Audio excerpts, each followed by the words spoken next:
দেখো আমার জামাই কিন্তু পুরো হিরে লাগানো, ঠিক আছে? अच्छा हमको सिखा रिया है। আর তুমি জামা দেখাচ্ছ নাকি অন্য কিছু দেখাচ্ছ, কোনটা? আর এগুলো ডায়মন্ড? এগুলো তো 30 টাকা দামের রাস্তায় কেনা পাথর। টলিউডে যদি মিমি থাকে তাহলে তোমাদের গরিবের রাশিয়ান ভাবিও কিন্তু কম না। ইনি কেমন মহিলা বলো? আমাদের প্রিয় টলিউডের মিমি চক্রবর্তীর সঙ্গে নিজের তুলনা করছে।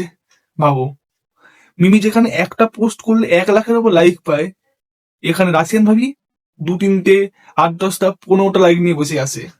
আবার বলতে এসছে আমি হচ্ছি গরিবের রাশিয়ান ভাবি।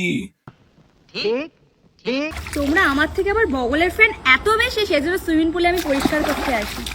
তোমার বগলের ফ্যান কে রে? আরে নিয়ে আয় আমার কাছে, নিয়ে আয়, দেখাচ্ছি মজা, নিয়ে আয়। কে বগলের ফ্যান? তোমার ওখান দিয়েই বগলে এত গন্ধ বেরোচ্ছে, এখানে বসে মরে যাচ্ছি। এর জন্য ওটা বগলে সেন্ট দাও, এমনি এমনি স্নান করে উঠে বগলে সেন্ট দাও, এমনি এমনি। আবার বলছে আমরা নাকি বগলের ফ্যান। কি রে, স্নান করে উঠেই বগলে কে সেন দেয় রে? আমি দি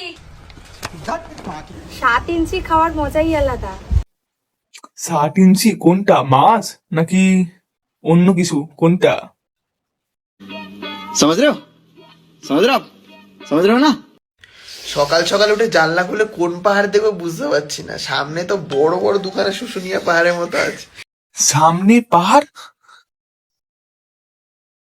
কোথায় পাহাড়? আমরা দেখতে পাচ্ছি না, বলছি দুটো দুটো বড় বড় শুশুনিয়া পাহাড়। ও, পাশে রাশিয়ান ভাবি তা? ও দেখবে দেখবে কি দেখবে? আরে এই দেখো, এবার বলো ড্রেসটা কিরকম লাগছে? তোমাকে আর দেখতে কেমন লাগে? যেমন লাগে তেমনই লাগছে দেখতে, পুরো।